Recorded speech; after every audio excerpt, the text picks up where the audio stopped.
we're looking. He said just look for anything in here. Storm, how you doing, baby girl? I am greatly looking forward, just as the rest of the team is, to being able to have kept our word. Welcome back to Real Estate Mindset. I took you guys back to meet up with our SAR team with Nolan. We're out in Jonesboro right now on a mission of recovery. So I'm gonna give you guys to our buddy here. Nolan, brother, tell us what's going on here. What's the mission today and what do we hope to achieve? All right, well, so we're out here in Jonesboro, Tennessee. Our team's been here for about a week now, a bit more actually, and for almost the entirety of that week, we've been pushing land. We're looking for a man named Stephen Cloyd. That is the main person that we're looking for here today and this past week. There are also 23 other missing persons in this general area. So for that past week, we've been looking from his house and then 3 miles away where his dog was found. And so, that river could have taken him anywhere in between there. We've been pushing the land, doing grid walks, everything, working the dogs, and we haven't not had any luck out there. So now we are pushing the river. The river is right here, and from here to about 25 miles down, 25 river miles is where his body could potentially be. So yesterday was our first day out in the water. I took the kayak down about 2 miles and went down, searched both edges. There's a couple of little small islands inside the river, checked those out, but we got many more miles to cover. So our mission today is we want to get down this river and get as much searched as physically possible. We'll be working the dogs down over by the 107 bridge, and that bridge was completely destroyed. There was nothing of that bridge left. And when we get down there, they're gonna shut down the work so that we can go search and work our dogs. So we're gonna start over here. That's Jackson Bridge over there. And then we'll push down. I've already got these first 2 miles covered. And then after that, it's all free game. We got much more work to do. So we'll be out there on kayaks. And if we can get a boat today, that would be awesome. We're working on that as well. We will push down as far as we can and search through this pile. And Lord willing, as we're praying, we'll find them. How long have you guys been out here looking in this area? In this area, we got here last Sunday. So that'd have been, what is today, Wednesday, 10, 11 days, something like that. And can you remind the viewers why it's so important for you guys to recover these people? There's many reasons.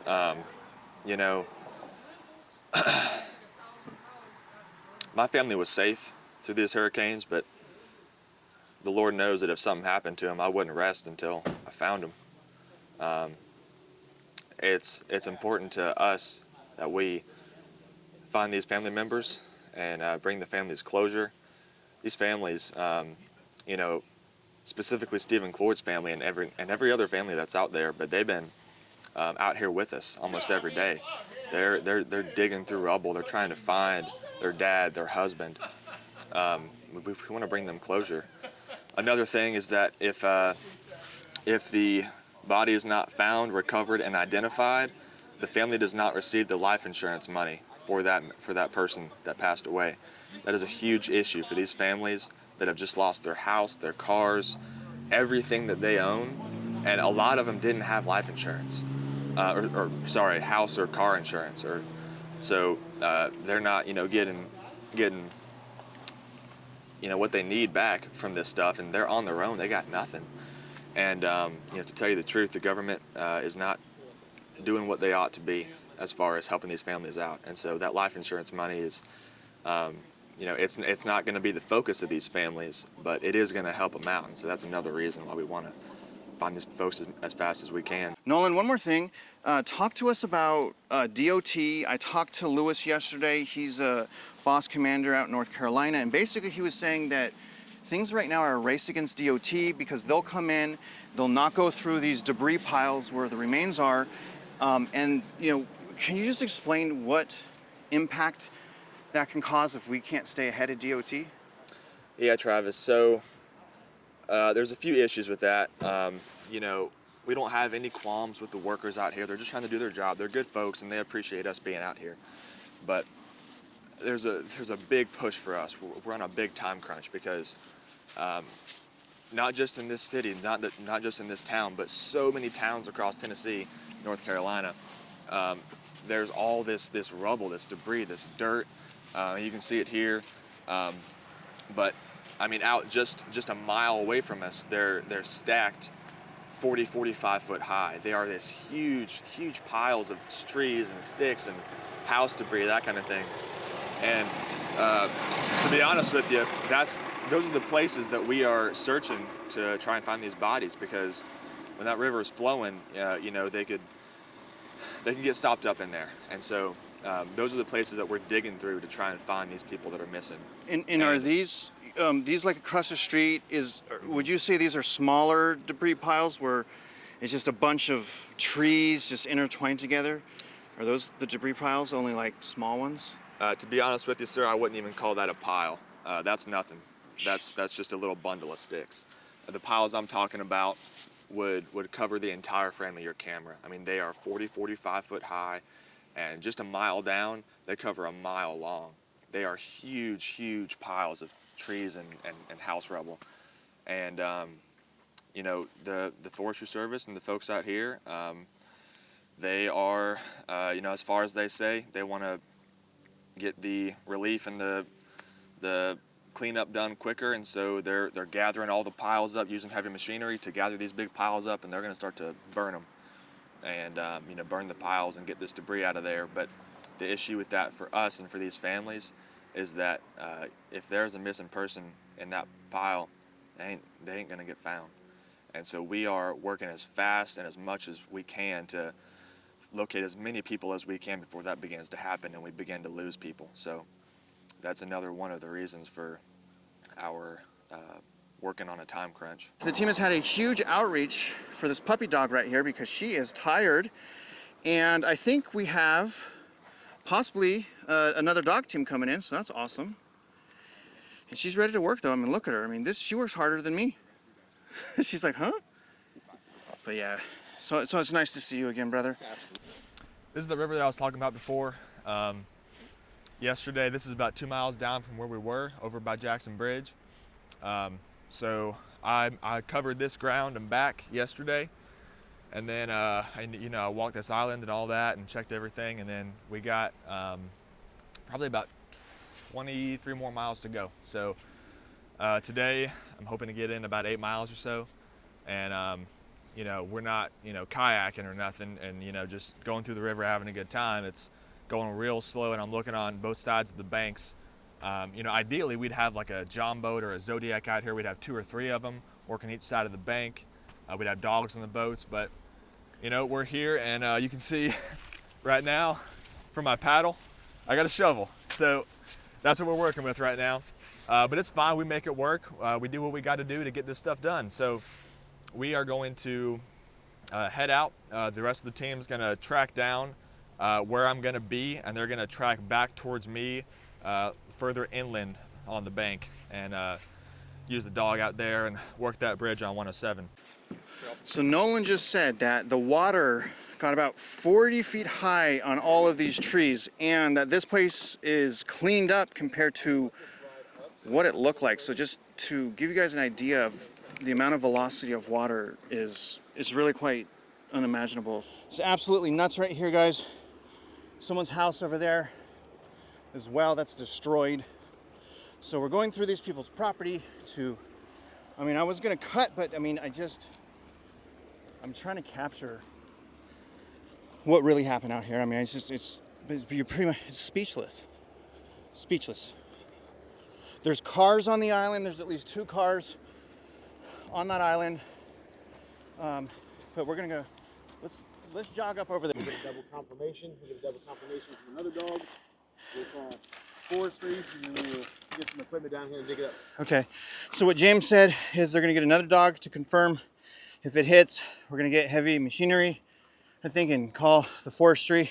I wanted to introduce you guys to Cameron, who came down here. Tell them, you know, how you found out about this team and why you're here, man, as a volunteer. Right, so me, probably along with everybody else, you know, is just wanting to do something.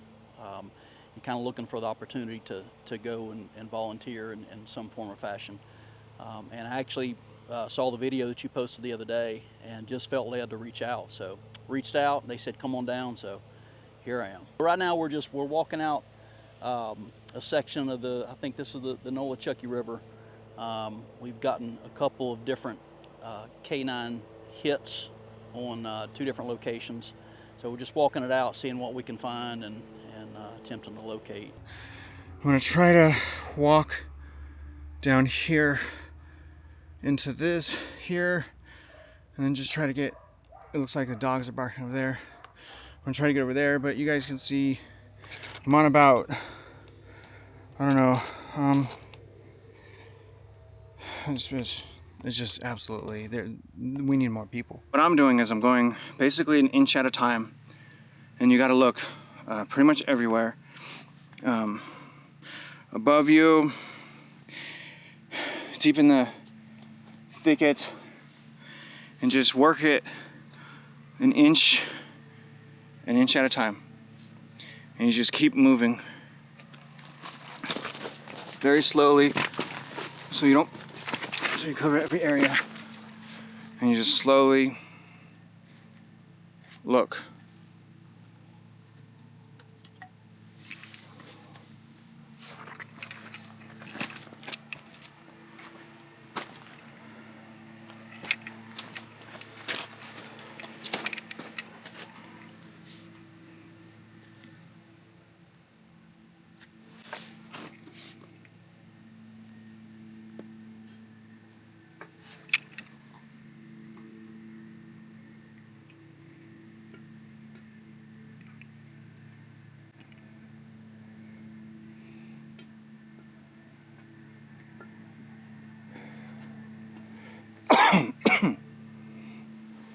And you just move up and just keep looking steady. We had a couple hits with the dog down here. We got 2 hits, one in one pile, one in the other.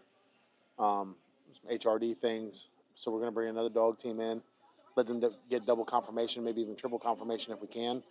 We got to call and get a permit to get it dug up because it's forestry land.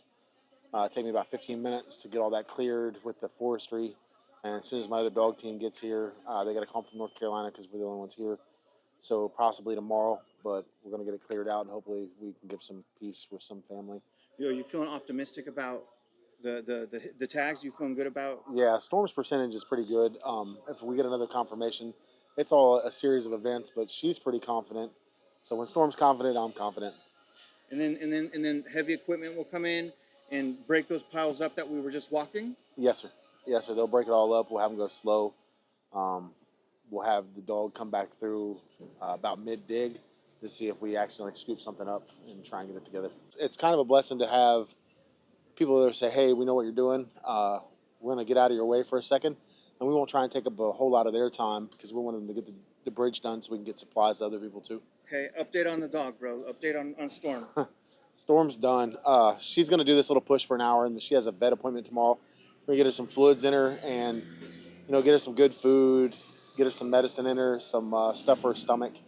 The skin irritation we're going to figure out, but yeah, she's pretty much done for a couple days. But we have another dog team coming in that's going to give us a hand, so that's a big plus.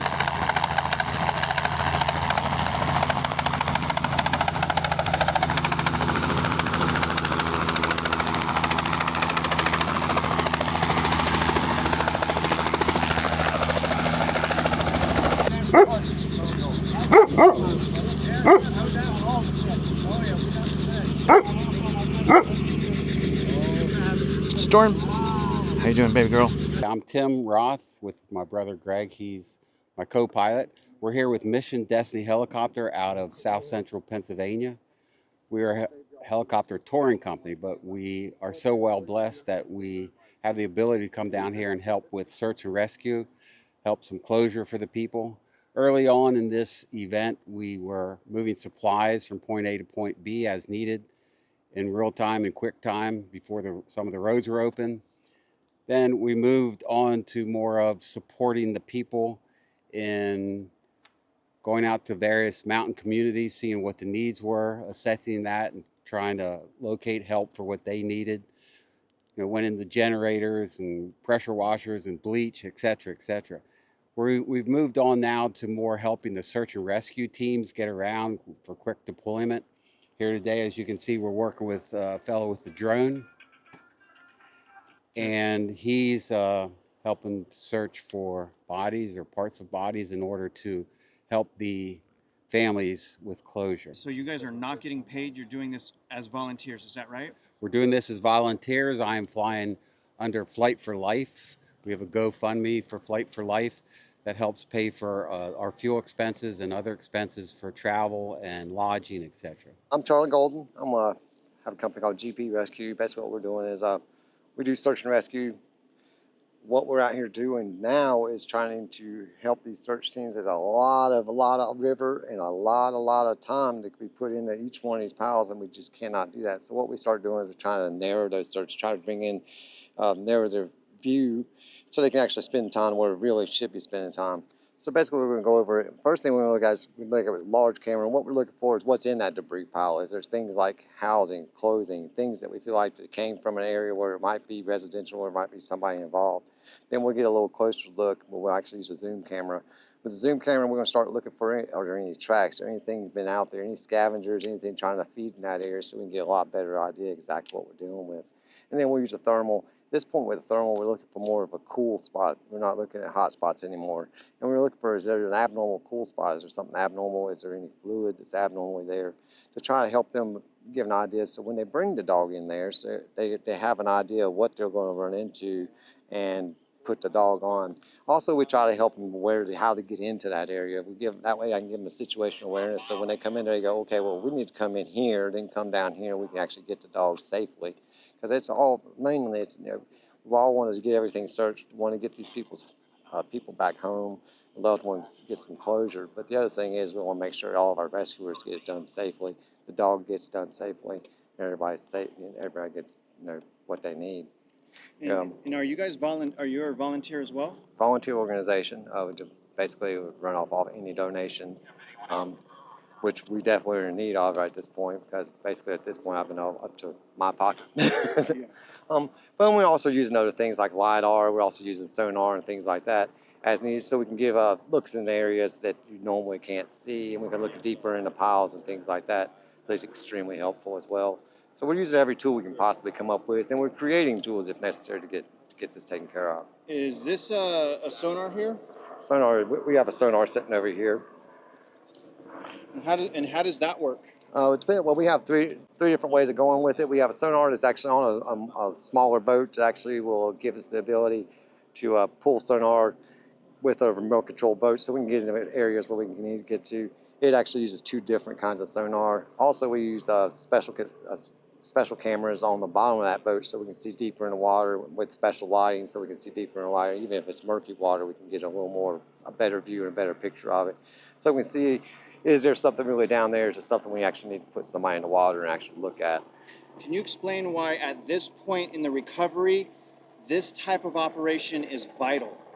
At this point in recovery, because we have people who are missing people, and the way the law looks at someone who's missing and the way the law looks at somebody that's deceased are very different. And it's very simple. If I have a family member who's marked missing, I'm still on the hook for all of his bills, his house payment, anything else. Think about if I came to you and said, hey, you got to pay all of my bills. You can't do that. So at that point, if we can show them as deceased, now the insurance settlements happen, they can start pulling the wheel in and start settling some of the things. And sadly, these people already lost everything once, and with all these funding issues showing up where they got to pay all this extra money, they could possibly lose everything a second time, which is just crazy to think about. So we're doing everything in our possibility to stop that. Have you had any interaction with FEMA, and have you seen FEMA helping? I have almost no interaction with FEMA at this point. I have not seen anything that I can say FEMA did this at this point. No. Had access to. If I could tell you how much I appreciate this, like we had all this overseas and here just a few days. Yeah. I've had access to this stuff since I would say 7 years ago.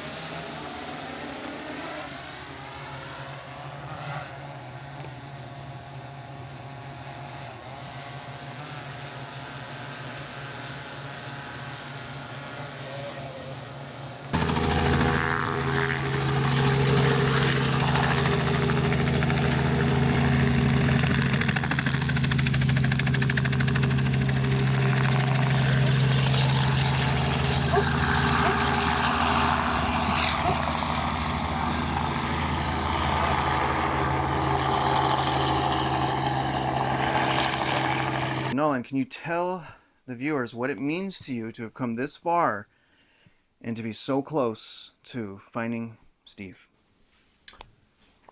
Yeah, it's been a while. It feels like we've been here for more than a month, but it's been about 2 weeks now. So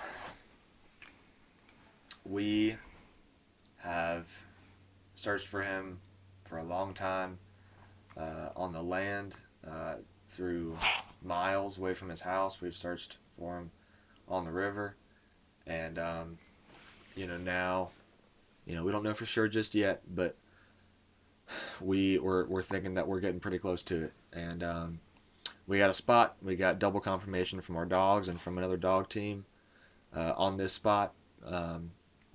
And from what we know, we're thinking that there's a chance. So we are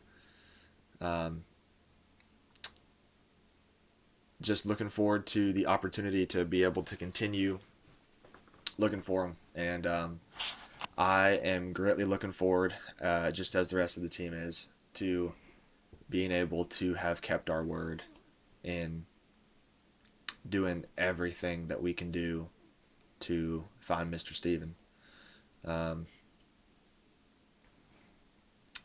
We are, this entire time, it's taken a long time, but if it didn't take this long, we wouldn't have come across all these people and all these opportunities and blessings from the Lord. If we found him the first day, then we probably wouldn't have gotten to meet you, because then we wouldn't have had to made that post on Facebook, and then you wouldn't have gotten our number. And there's several other folks that we wouldn't have been able to meet, and several folks that we wouldn't have been able to help if it hadn't have taken this long. The Lord does things in his own timing. So we are still praying that we'll find him. We got a double hit on the dogs, right? Yes. We got a drone hit. We got the permits. We're ready to dig. You guys are trying to be humble. We don't want to say anything wrong, but I mean, just for a second, what does it mean to you, say, when we dig, what would it mean to you finding Steve? Finding Steve would be amazing because we gave the family the word that we would use every resource we had available. Finding anyone, not only just Steven, just finding anyone, any family that we can give closure to, even if it's not him, if it's another family. There are multiple missing people down here. So we're looking at bodies that are traveling 25 river miles downstream. So it would be amazing for it to be Steve, because his family's they're just good people. And I hate when good people lose things. What it would mean would be, I hope it would give us some peace. I mean, we're never going to be able to bring anyone back, but we can give them some peace. Something to say goodbye to would probably be the biggest thing for me. Outstanding, man. Now, James, we're gonna end this, man, and we'll follow up, because there's a lot of optimism, and I know we don't want to show it yet, but there's a lot of optimism. How far have you come to get this far? Well, we had Nolan in a kayak with a shovel at one point as a paddle.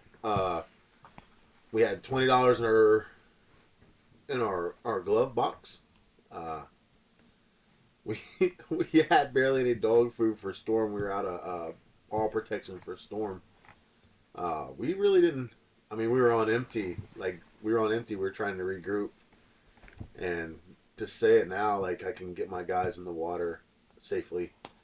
I can get Stormy what she needs, and even some rest and reprieve. We can actually send out some funds to get us another dog team in here until we get another dog. And it's just, it's not even about the things. It's about at a few times it was very optimistic when we first started. We can help here, because we've helped in so many other places since all this has happened. We've helped a lot of souls come home to people, to their families. I shouldn't say the souls, but give them some peace. How far have we come? so we were optimistic at first, and we've always kept the optimism, but sometimes it's really rough to keep the optimism when you have the resources you need to do the job that you know you're capable of doing. You know, this old saying is right tool for the right job. But man, it's nice to say that we can operate at this point in time for this gentleman. I don't know how long it'll last, but we've come so far. We've come so far. My team has some safety gear. Storm has some safety gear. We're able to help the community more. Anything that we've got, we've tried to put back out to the community. From all of Sierra 5-5, thank you for every bit of support that we've gotten. Okay, so I just heard from James. I'm going to call him on the cell phone right now, and I'm going to let him share with you the really great news. Hello. James, how you doing, buddy? How's it going, brother? Well, man. So I got the viewers here with us. Can you go ahead and tell us, the good news? Nice. So we got human remains detected, and we sent them out for DNA testing.